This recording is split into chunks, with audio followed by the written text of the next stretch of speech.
अस्सलाम वालेकुम। पिछली लेक्चर में हमने क्या किया था, क्लासिकल मॉडल पढ़ा था सिंपल हार्मोनिक मोशन का, और आज हम क्वांटम मैकेनिकल मॉडल इसका पढ़ेंगे।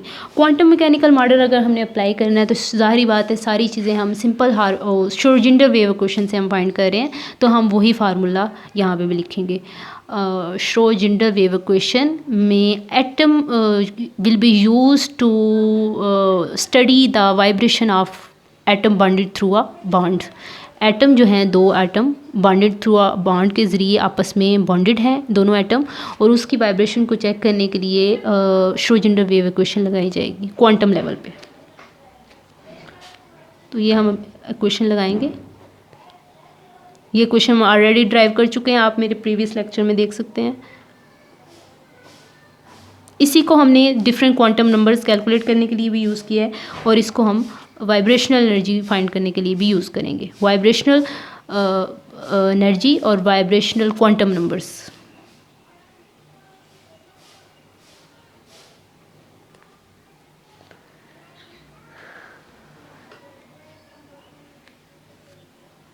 अब कहेंगे वाइब्रेशनल क्वांटम नंबर्स क्या होते हैं। जिस तरह से प्रिंसिपल क्वांटम नंबर होता है, जैसे एजीमुथल क्वांटम नंबर होता है, और मैग्नेटिक क्वांटम नंबर होता है, स्पिन क्वांटम नंबर भी होता है, इस तरह वाइब्रेशनल क्वांटम नंबर भी होता है।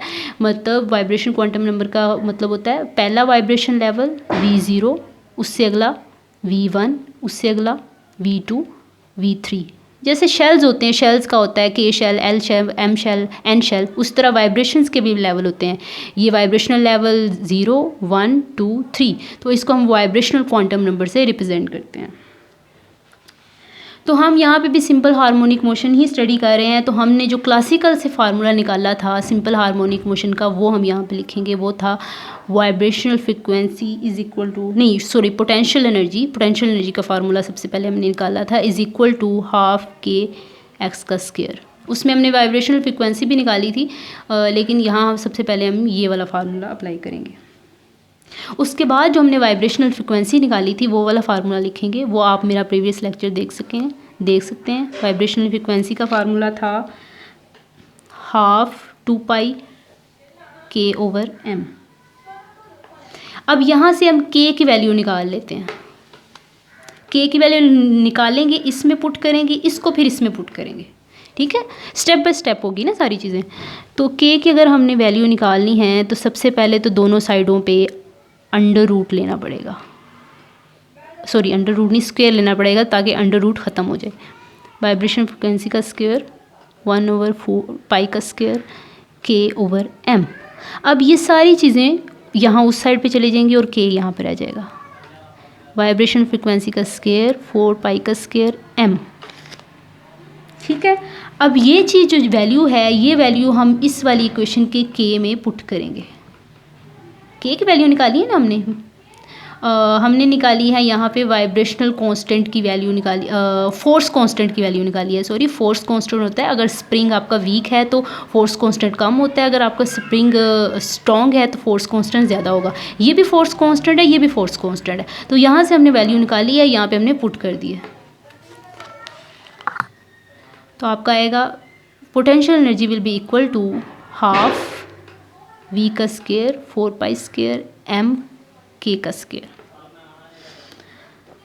तो ऑफ कोर्स ये इसके साथ कट जाएगा, पीछे 2 रह जाएगा, 2 के साथ कट गया, 4 के साथ। तो potential energy will be equal to 2π का square V square m x का square. This value will be put in Schrodinger wave equation. यहाँ जो पोटेंशियल एनर्जी की वैल्यू है वहाँ हम पुट करेंगे, ये भी पोटेंशियल एनर्जी ही है।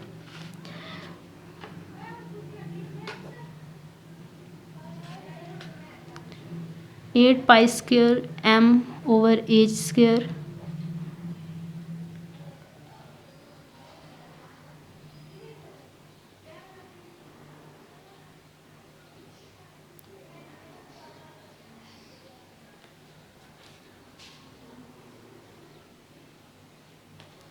वेव फंक्शन, ये है वेव फंक्शन की वैल्यू।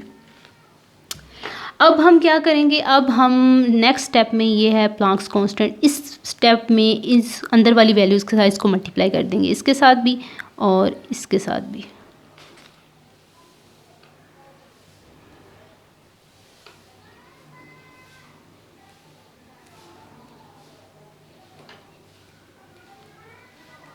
एच का स्क्वायर ई माइनस मल्टीप्लाई करेंगे तो 8 को 2 के साथ मल्टीप्लाई करें तो क्या आता है 16 पाई का स्क्वायर पाई 4 हो जाएगा।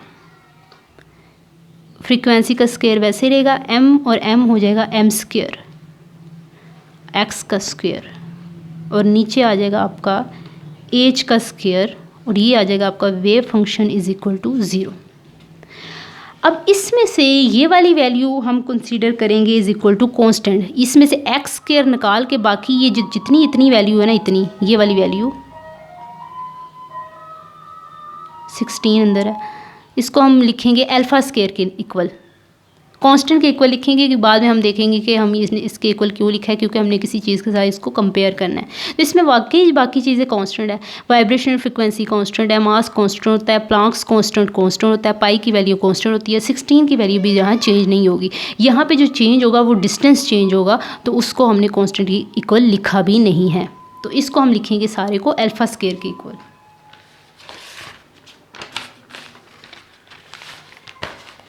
यानी यहाँ पे अल्फ़ा स्क्वायर किसके इक्वल है 16 पाई 4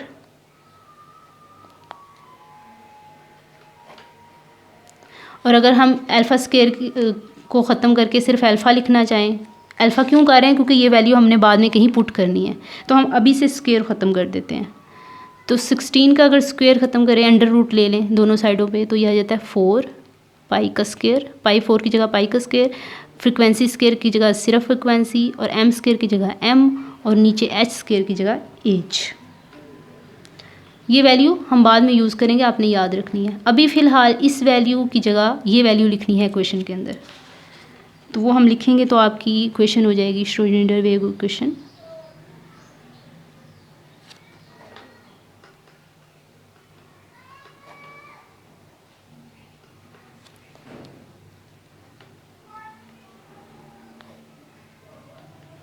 ये हमने कहाँ पे लिखी, ये वाली वैल्यू की जगह हमने अल्फ़ा स्क्वायर लिख दिया। अब हमने इसको किसी कांस्टेंट के साथ रिलेट करना है, डिमेंशनलेस वेरिएबल के साथ, सॉरी कांस्टेंट के साथ नहीं, एक्स को हमने रिप्लेस करना है विद डिमेंशनलेस कांस्टेंट जिसकी कोई डिमेंशन ना हो, वेरिएबल कांस्टेंट नहीं, वेरिएबल क्यू के साथ एक्स भी चेंज हो रहा है और उसको किसी ऐसी वेरिएबल के साथ चेंज करना है जो डिमेंशनलेस हो। तो एक्स की जगह हमने क्यू लगाना है, तो अगर एक्स की जगह क्यू लगाना हो तो हम लिखेंगे q is equal to alpha under root x, मतलब इसको एक्स के साथ रिलेट करना है but with respect to under root of alpha. ठीक है, अगर हम x को अल्फ़ा के अंडर रूट के साथ मल्टीप्लाई करें तभी हम x की जगह q लिख सकते हैं, वरना नहीं लिख सकते, इसका मतलब ये है। ठीक है, तो इसको रिलेट करने का एक मेथड ये भी है और एक मेथड ये भी है कि अगर हमने x को q के साथ रिलेट करना है, ये पहले भी हम ये वाले रूल्स कर चुके हैं, तो अगर d/dx है तो d/dx को q के साथ रिलेट करना है तो क्या करेंगे, dq के साथ एक दफ़ा मल्टीप्लाई करेंगे, एक दफ़ा डिवाइड कर देंगे, d/dx।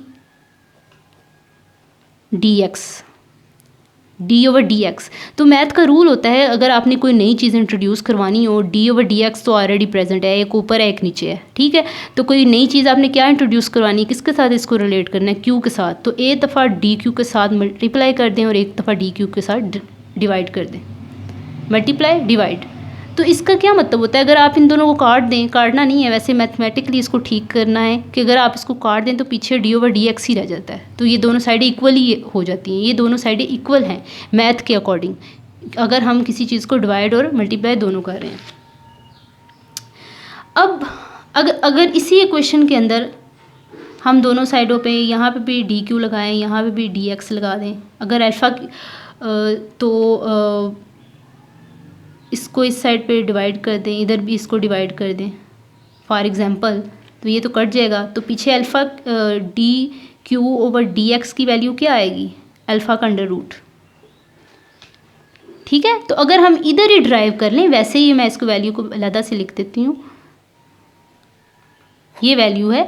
इसको अगर हम इधर ही ड्राइव कर लें, उसकी चेंज को चेक कर लें कि एक्स का change with respect to q का चेंज जो है वो किस तरह उसको हम कैलकुलेट करेंगे। तो यहाँ भी डी लगा दिया, यहाँ पे भी डी लगा दिया। अब डी एक्स को इधर भी डिवाइड कर दिया, डी एक्स को इधर भी डिवाइड कर दिया, तो आपका आएगा d Q over D x is equal to under root alpha.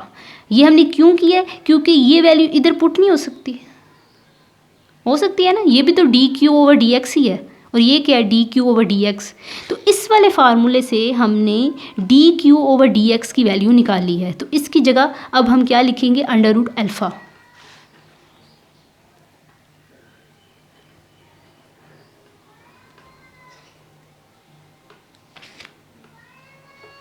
अब इसका डबल डेरिवेटिव निकाल लें। डबल डेरिवेटिव किस तरह निकलेगा?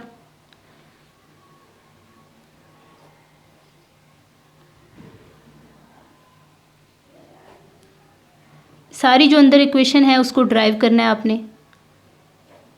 इसको डी ओवर डी एक्स के साथ भी डी ओवर डी एक्स लगाया है, और इस सारी इक्वेशन के साथ भी डी ओवर डी एक्स लगाया है। ठीक है, ड्राइव करना है ना, दूसरी बार ड्राइव करना है। तो दूसरी बार भी जब भी ड्राइव करना है, ये डेरिवेशन का साइन होता है डी ओवर डी एक्स, तो उसको इधर भी लगाना है, इस साइड पे भी लगाना है।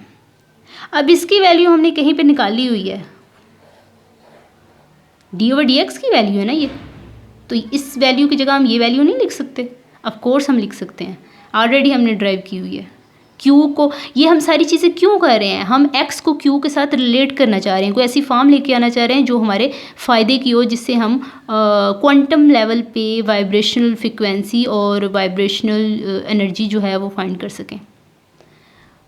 हाँ, सिंपल हार्मोनिक मोशन की क्वांटम लेवल पे उसकी फ्रिक्वेंसी और एनर्जीज जो हैं वो फाइंड कर सकें। तो इस वैल्यू की जगह ये वैल्यू हम पुट करेंगे, D over D Q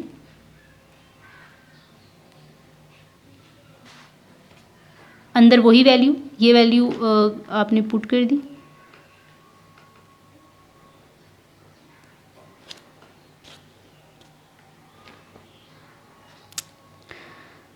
sorry, ये वाली वैल्यू पुट करनी है, ये नहीं करनी। जिसमें हमने अल्फ़ा की वैल्यू पुट कर ली हुई थी डी ओवर डी एक्स की, ये वाली वैल्यू पुट करनी है, ये वाली नहीं करनी। तो D Q over D X की जगह हमने अल्फ़ा पुट कर ली हुई थी, तो यहाँ हम अल्फ़ा अंडर रूट ही लिखेंगे।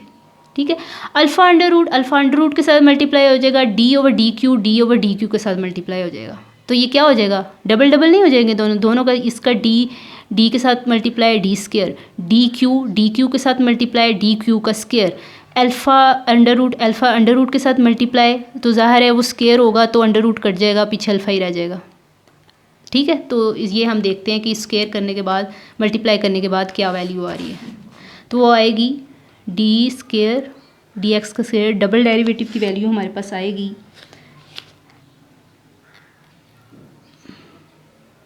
अल्फ़ा अंडर रूट का स्क्वायर, डी के साथ मल्टीप्लाई हुआ था डी का स्क्वायर, और डी क्यू का स्क्वायर। ज़ाहिर है ये अंडर रूट और स्क्वायर कट जाएगा, पीछे रह जाएगा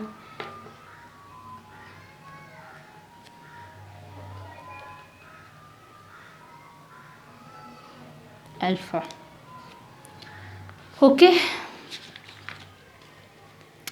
अब ये वैल्यू आपने कहाँ पे पुट की है? इतने स्यापे आपने इसलिए किए हैं क्योंकि आप जो मेन इक्वेशन है, कौन सी मेन इक्वेशन? ये वाली मेन इक्वेशन में D square over D X की स्क्वायर की वैल्यू की जगह आप ये वाला फार्मूला पुट कर सकें। ठीक है, उसमें जो डी स्क्वायर डी एक्स का स्क्वायर था उसकी जगह आपने ये वैल्यू पुट करनी है, तभी आप एक्स को क्यू के साथ रिलेट कर सकेंगे। ये सारी वैल्यू आपने इसलिए निकाली है, ये वैल्यू आपने इसलिए निकाली है क्योंकि आप इसको किस जगह पुट करेंगे?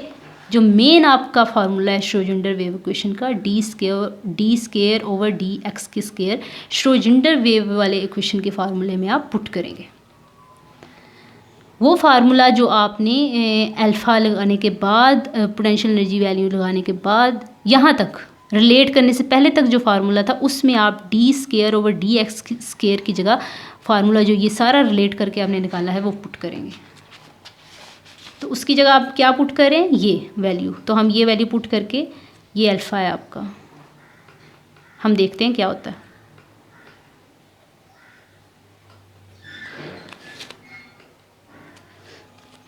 प्लस बाकी चीज़ें वैसे ही रहेंगी।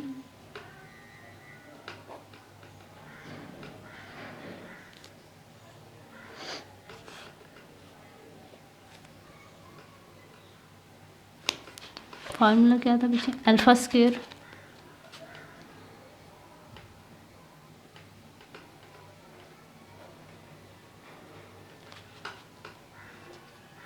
अब यहाँ भी तो x नहीं ना रखना। अगर यहाँ पे q की जगह x लिख दी है तो यहाँ भी x की जगह q लिखें। जहाँ जहाँ x है वहाँ q कर देना है आपने, तो इधर भी x नहीं आप लिख सकते, तो यहाँ भी q करेंगे। तो इसको भी देखते हैं आप कैसे q कर सकते हैं। सबसे पहले वही फार्मूला लिख देते हैं, कौन से वाला, जहाँ हमने q इज़ इक्वल टू था alpha under root x.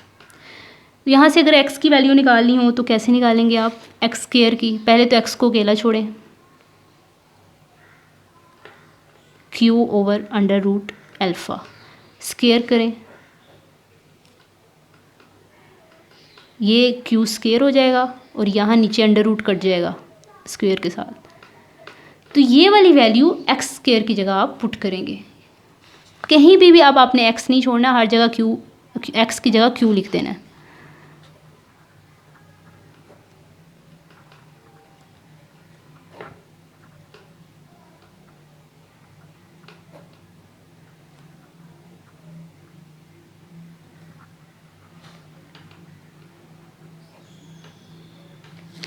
Of course यहाँ से एक अल्फ़ा कट जाएगा, एक ऊपर एक अल्फ़ा ही रह जाएगा।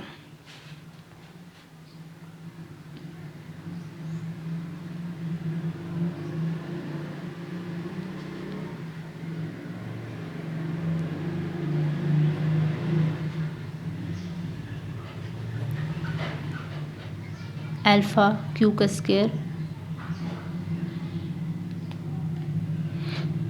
Now divide this equation with alpha. Alpha alpha cut जाएगा, अल्फ़ा अल्फ़ा कट जाएगा, यहाँ अल्फ़ा वैसे ही आ जाएगा।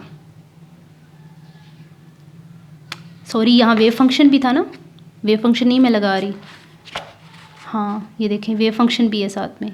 इस इक्वेशन की जगह हमने D square over D x square की जगह हमने ये वाला फार्मूला पुट किया था, ये वाला, लेकिन वेव फंक्शन तो वहीं का वहीं था, वेव फंक्शन तो कहीं नहीं ना जाएगा, सिर्फ एक वैल्यू ही पुट की है हमने।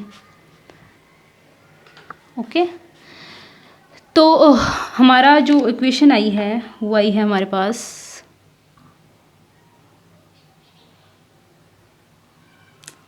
अब हमने अल्फ़ा की एक वैल्यू निकाली थी। कौन सी वाली अल्फ़ा की वैल्यू, ये वाली वैल्यू, ये वाली अल्फ़ा की जो वैल्यू है वो हम यहाँ पे पुट कर देंगे।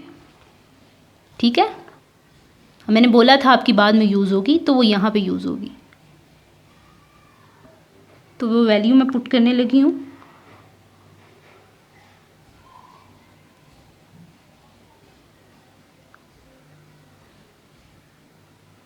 एच स्क्वायर वैसे ही रहेगा, तो वो वैल्यू थी 4 पाई का square frequency m over h minus q का स्क्वायर वेव फंक्शन 0। तो क्या होगा, अब क्या क्या कट रहा है देखें, एच स्क्वायर एच के साथ कट रहा है, पीछे नीचे एक एच रह जाएगा, 4 8 के साथ कर रहा है, 4 2 रह जाएगा यहाँ पे, पाई स्क्वायर सारे का सारा कट जाएगा।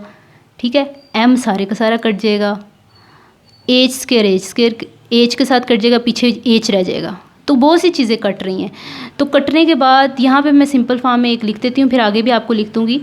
पीछे यहाँ पे क्या रह रहा था, 2 पाई स्क्वायर के साथ कट गया, यहाँ कुछ भी नहीं रह रहा, एम के साथ कट गया, ये भी नहीं रह रहा, पीछे एनर्जी रह जाती है सिर्फ 2E। नीचे क्या रह जाता है, एच स्क्वायर कट गया, नहीं एक एच कटा है ऊपर वाले से, एक एच नीचे ही है, और साथ में आपका रह जाता है फ्रिक्वेंसी। तो इस वैल्यू की जगह ये वैल्यू बस आपकी रह जाएगी, और जो मैं आगे आपको दिखाती हूँ किस तरह पुट करनी है।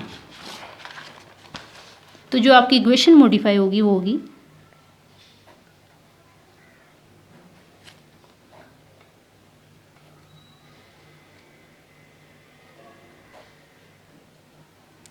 This will be equal to beta. हम इसको बीटा के इक्वल अगर लें,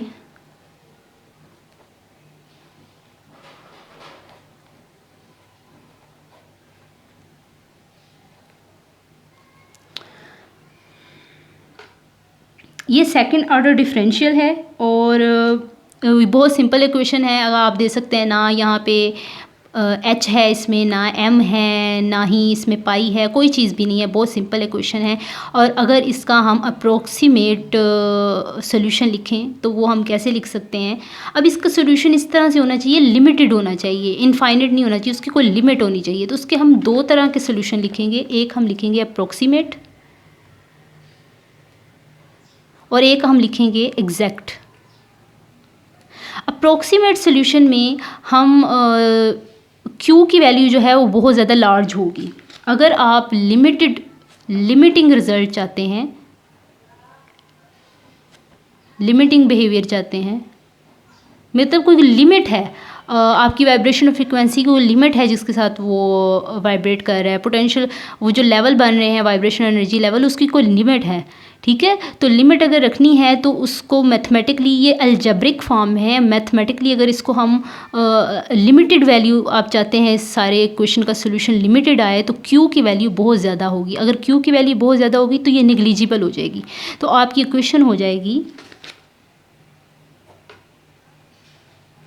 -Q² यहाँ पे बस रह जाएगा, बाकी बीटा ख़त्म हो जाएगा। अगर एक वैल्यू बहुत लार्ज हो तो दूसरी नेग्लिजिबल हो जाती है। तो अगर हम इसका सिंपल फॉर्म में सोल्यूशन, अगर हम कह रहे हैं Q बहुत ज़्यादा है तो Q+1 भी लिख सकते हैं, Q+2, 3, कोई भी इंटीजर इसमें लिख सकते हैं, ठीक है। तो इसकी जगह हम ये भी लिख सकते हैं।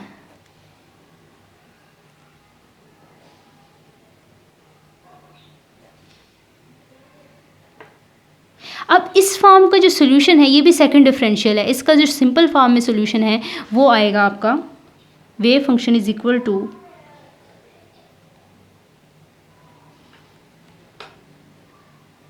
दो सोल्यूशन आएंगे इसके। ये वाला सोल्यूशन कंसीडर नहीं होगा क्योंकि इस सोल्यूशन में Q की वैल्यू बहुत ज़्यादा लार्ज है, इनफाइनट वैल्यू हो जाएगी। एक्सपोनेंट में अगर इसको सॉल्व करें इनफाइनट वैल्यू को तो ये भी इनफाइनट आती है, तो ये पॉसिबल नहीं है। वेव फंक्शन हमेशा फाइनट होता है, इनफाइनट नहीं होता, ये हमेशा फाइनट होना चाहिए। तो इस कंडीशन में जहाँ Q की वैल्यू पावर में पॉजिटिव है ये कभी भी फाइनट नहीं होगा, इनफाइनट हो जाएगा। तो इसका यही एक सोल्यूशन कैपेबल है। अगर हम एक्सपोनेंट में इनफाइनट चीज़ को सॉल्व करें तो ये इनफाइनट ही आएगा, ठीक है। पॉजिटिव पावर को सॉल्व करें तो नेगेटिव पावर वाला सोल्यूशन इसका ठीक सोल्यूशन होगा। तो ये है इसका अप्रोक्सीमेट सोल्यूशन। लेकिन अगर आपकी Q की वैल्यू कहीं ना कहीं कम आ रही है इन्फिनिटी से, इन्फिनिटी मतलब बहुत ज़्यादा, हम बहुत लार्ज Q की वैल्यू को कंसीडर कर रहे हैं, तो अगर वो बहुत ज़्यादा लार्ज नहीं, कहीं ना कहीं इनफाइनिट वैल्यू से कम आ रही है, तो तब क्या करना है आपने? तो तब आप इसी इक्वेशन में पावर सीरीज़ लगाएंगे, Hermitian power series, Hermitian power series, और इसको आप बोलेंगे हर्माइट पॉलिनोमियल। जो अप्लाई करेंगे वो हर्माइट पॉलिनोमियल होगा। जो मैं यहाँ पे अप्लाई नहीं करूँगी, मैं डायरेक्ट लिखूँगी by applying power series through Hermite polynomial. जो हमारा सोल्यूशन आएगा वो क्या होगा? वेव फंक्शन कुछ भी नहीं होगा, के की जगह जो है हमने ये जो यहाँ पे जो के है उसकी जगह हमने पावर सीरीज़ वाला लिख देना। उसकी जगह के की जगह हमने यहाँ पे क्या लिखा है? HQ। इसको बोलते हैं हर्मिटियन, इसको बोलते हैं इनफाइनाइट पावर सीरीज़ को ये रिप्रेजेंट करता है। और ये जो हर्मिटियन पावर सीरीज़ या फिर इनफाइनाइट पावर सीरीज़,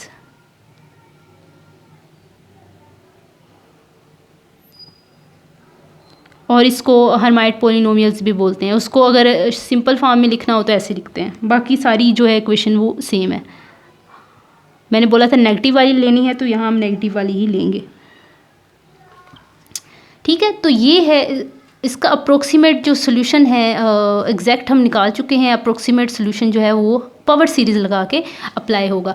अब ये जो पावर सीरीज़ है उसकी कोई लिमिट होनी चाहिए। ये सारी चीज़ें हम क्यों कर रहे हैं, मैंने पीछे भी आपको बताया था कि ये लिमिटिंग बिहेवियर शो करना चाहिए। उसके लिए पहले हमने उसका एग्जैक्ट सोल्यूशन निकाला ताकि वो लिमिटेड हो किसी वैल्यू तक, बहुत ज़्यादा वैल्यू बाहर नहीं हमें चाहिए, लिमिट के बाहर नहीं चाहिए, हमें लिमिट के अंदर वैल्यू चाहिए। तो पहले हमने ये लगाया, फिर इसमें थोड़ी सी प्रॉब्लम थी कि अगर क्यू की वैल्यू जो है इनफाइनाइट से कम हो जाए तो फिर हमने कौन सा सोल्यूशन लगाया, फिर हमने ये वाला सोल्यूशन लगाया अप्रोक्सीमेट। अब फिर भी हमें लिमिट के अंदर ही चीज़ें चाहिए, तो हम इसको कहाँ तक लिमिट करेंगे, हम इसको करेंगे, इसका एक ऑर्डर लेंगे, स्पेसिफिक ऑर्डर तक ये लिमिटेड होगा। Wave function limited to v, और हर्मिटियन सीरीज भी लिमिटेड होगी वी तक, वी ऑर्डर तक। डिग्री वी, इसकी जो डिग्री होनी चाहिए वी तक लिमिटेड होगा ये, क्यू ऐसे का वैसे।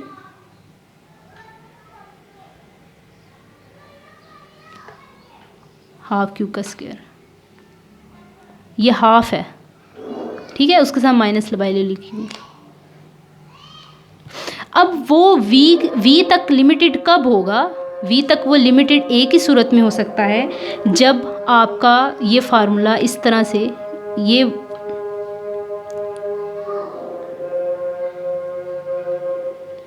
ये फार्मूला भी हर्मिटियन सीरीज से ही निकला है, जो कि मैं सॉल्व नहीं करूँगी, मैंने इसको डायरेक्ट लिख दिया है। वो ये जो आपका ये क्वेश्चन जो है, ये जो लास्ट फॉर्म में जो ये वैल्यू आ रही है, ये आपका क्वेश्चन आ रहा है अप्रोक्सीमेट सोल्यूशन, वो वी डिग्री तक लिमिटेड तब होगा जब आपकी 2v+1 minus beta will be equal to 0। ठीक है, यहाँ से हम अब निकालेंगे कैसे लिमिटेड होगा, यहाँ से हम वाइब्रेशनल फ्रिक्वेंसी एनर्जी वगैरह निकालेंगे। तो 2v+1 is equal to beta, ये फ्रिक्वेंसी को रिप्रेजेंट कर रहा है, वाइब्रेशनल फ्रिक्वेंसी को। अब बीटा की वैल्यू निकालेंगे, जो पीछे हमने बीटा की वैल्यू कहाँ पे हमने लगाई थी, ये देखें 2v ओवर फ्रिक्वेंसी h की जगह हमने बीटा की वैल्यू लगाई थी। ये वैल्यू हम दोबारा यहाँ पे लगा लेंगे इधर।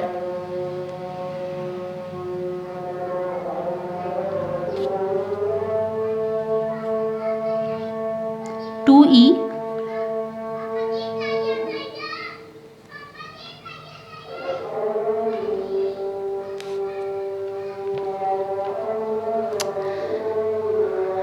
सॉरी, ये वाइब्रेशनल क्वांटम नंबर को रिप्रेजेंट कर रहा है और ये फ्रिक्वेंसी को रिप्रेजेंट कर रहा है, वाइब्रेशनल फ्रिक्वेंसी को।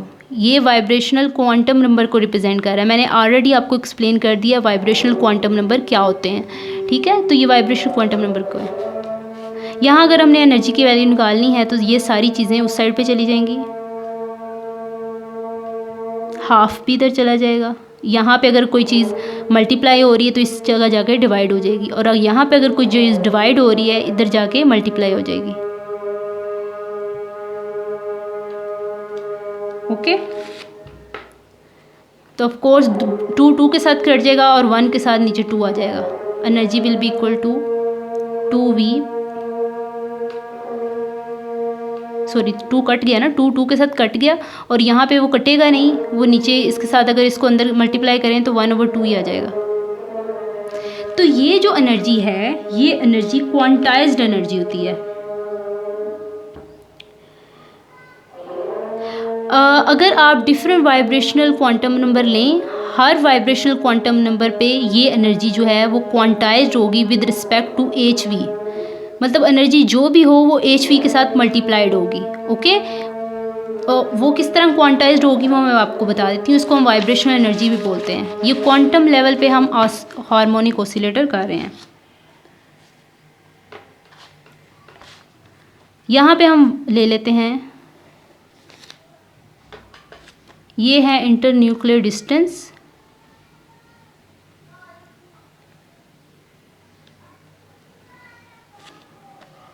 डिफरेंट वाइब्रेशन लेवल, पैराबोला में ये हो जाएगी एनर्जी। ये पैराबोला में किस तरह होती है ये भी मैं आपको बता देती हूँ। पहला लेवल, दूसरा, तीसरा, चौथा, तो इसमें भी एनर्जी कभी भी ज़ीरो नहीं होती, एग्जैक्टली ज़ीरो कभी भी नहीं होती। ये ऑलरेडी मैंने एक लेक्चर में बताया था कि क्वांटम लेवल पे एनर्जी कभी भी ज़ीरो नहीं होती है। हाँ, 0 पॉइंट पे उसकी कोई वैल्यू हो सकती है, वो है हाफ HV वैल्यू। किस तरह से, अगर आप फार्मूला देखें, क्या फार्मूला था पीछे जो हमने निकाला था, वो था, ये वाइब्रेशनल एनर्जी को रिप्रेजेंट कर रहा है V प्लस हाफ HV। तो पहला अगर वाइब्रेशन क्वांटम नंबर है, ये वाइब्रेशन क्वांटम नंबर को रिप्रेजेंट कर रहा है, ऑलरेडी मैंने ये बता दिया है आपको। तो ये अगर ज़ीरो होगा तो ये अंदर वाली सारी वैल्यू ज़ीरो हो जाएगी, सॉरी ये वाली वैल्यू ज़ीरो हो जाएगी और पीछे जाएगा half HV। Vibration quantum number अगर ज़ीरो है, 0 1 2 3 4, ओके। तो क्वांटाइज्ड कैसे है, अब एक एक यूनिट इसमें प्लस होता जाएगा। अगर प्लस है तो 1 प्लस होगा इसमें, अगर 2 है तो 2 प्लस हो जाएगा वाइब्रेशन। ये वाइब्रेशन क्वांटम नंबर को रिप्रेजेंट कर रहा है। तो एक equally spaced vibration energy level होंगे, क्योंकि सारी वैल्यूज़ जो हैं वो हाफ MV के साथ मल्टीप्लाइड हो रही है। हाफ MV1 के साथ मल्टीप्लाई हो रहा है, हाफ MV2 के साथ मल्टीप्लाई हो रहा है, हाफ MV3 के साथ मल्टीप्लाई हो रहा है। हर वैल्यू जो है हाफ MV के साथ मल्टीप्लाई हो रही है। डेट्स वाई ये जो वाइब्रेशनल एनर्जी है वो इक्वली स्पेस्ड एनर्जी है हर क्वांटम नंबर पे, और इसलिए इसको क्वांटाइज एनर्जी बोलते हैं। और ये हमने फाइंड कैसे किया, हार्मोनिक ऑसिलेटर से हमने ये फाइंड किया। तो यहाँ पे पहले एनर्जी लेवल पे ये होगी A1 प्लस, हाफ में 1 प्लस हो जाए तो क्या होता है 3/2 HV। E2 पे होगी F/2 HV, और E3 पे होगी आपकी ये 7/2 HV, and so on. Quantized form में ये बढ़ती जाएगी 7/2 HV, ठीक है। तो ये पैराबोला में किस तरह आ जाती है, ये पैराबोला में एनर्जी इसलिए आती है कि अगर आप जो इक्विलिब्रियम में जब हार्मोनिक ऑसिलेटर यहाँ पे हम नहीं ले रहे हैं, हम यहाँ पे एनर्जी की वाइब्रेशन चेक कर रहे हैं। तो फॉर एग्जांपल ये इक्विलिब्रियम है जिसके ऊपर आपका एटम इसके सराउंड इधर यहाँ मूव कर रहा है, एक ही लाइन में मूव कर रहा है ना। ऑसिलेशन चाहे क्वांटम लेवल पे हो चाहे क्लासिकल लेवल पे होती तो एक ही तरीके से है ना। तो ये पैराबोला की फॉर्म में इसलिए आ जाता है कि जब वो रेस्ट की फॉर्म में होता है तो यहाँ पे काइनेटिक एनर्जी जो है वो मैक्सिमम होती है, और यहाँ पे जो आपकी पोटेंशियल एनर्जी है, ये जो आपके किनारे हैं यहाँ पे मैक्सिमम होती है और यहाँ पे ज़ीरो होती है। जब x will be equal to zero तो vibration potential energy will be also zero. जब ये x ज़ीरो होगा, इक्विलिब्रियम होगा, पोटेंशियल एनर्जी भी ज़ीरो होगी और काइनेटिक एनर्जी यहाँ पे मैक्सिमम होगी, क्योंकि यहाँ पे वो आगे पीछे इसी पॉइंट के आगे पीछे वो मूव कर रहा है। पोटेंशियल एनर्जी ये जो आपकी बाउंड्रीज हैं इसके ऊपर मैक्सिमम होगी। तो इस वजह से आपका ये पैराबोला डेवलप करता है। पैराबोला का मतलब ये होता है कि इससे बाहर एनर्जी आप या इससे बाहर इसकी मूवमेंट नहीं हो सकती, इसी के अंदर होगी। ये पोटेंशियल वेल को भी रिप्रेजेंट करता है, यहाँ पे मैक्सिमम पोटेंशियल एनर्जी होती है। हम इनफाइनाइट तो नहीं इसको बोलेंगे, लेकिन इसलिए इसकी पोटेंशियल एनर्जी की वैल्यूज़ जो है वो यहाँ पे मैक्सिमम होने की वजह से ये पैराबोला की फॉर्म जो है ऑसिलेशन ले लेती है। तो वही पैराबोला जो है हम यहाँ पे भी बनाया हमने। तो I hope you understand all the concept. यहाँ पे हमने देखें वाइब्रेशन एनर्जी फाइंड की है, वाइब्रेशन क्वांटम नंबर का कॉन्सेप्ट हमें पता चला है, क्योंकि वाइब्रेशन ऑसिलेशन एक ही चीज़ है। ऑसिलेशन भी ऐसे से होती है, वाइब्रेशन भी एटम की ऐसे एक ही पॉइंट के आगे पीछे होती है। तो क्वांटम नंबर पे और क्लासिकल पॉइंट पे हमने ये सारी चीज़ें डिस्कस की हैं। बस ये वाली चीज़ हमने सॉल्व नहीं की है कि ये जो आपकी फॉर्म थी कि उसको स्पेसिफिक क्वांटम नंबर तक अगर आपने स्पेसिफाई करना है, पावर सीरीज को स्पेसिफिक क्वांटम नंबर तक आपने रिस्ट्रिक्ट करना है, तो आपकी ये वाली कंडीशन पूरी होनी चाहिए। और ये कंडीशन प्रॉपर डेरिवेशन से निकली है, जो कि हमने यहाँ सॉल्व नहीं की, मैंने डायरेक्ट लिखी है। बाकी सारी चीज़ें मैंने यहाँ आपको बताई हैं, क्योंकि ये अलहदा से टॉपिक है। एग्जैक्ट सोल्यूशन और अप्रोक्सीमेट सोल्यूशन जो है वो अलहदा से कैलकुलेट जो हैं वो किए जाते हैं। लेकिन यहाँ तक इस टॉपिक के लिहाज तक हार्मोनिक ऑसिलेटर की क्वांटम लेवल पे जो डेरिवेशन के लिहाज तक जो है ये इतना काफ़ी है जितना मैंने आपको बताया।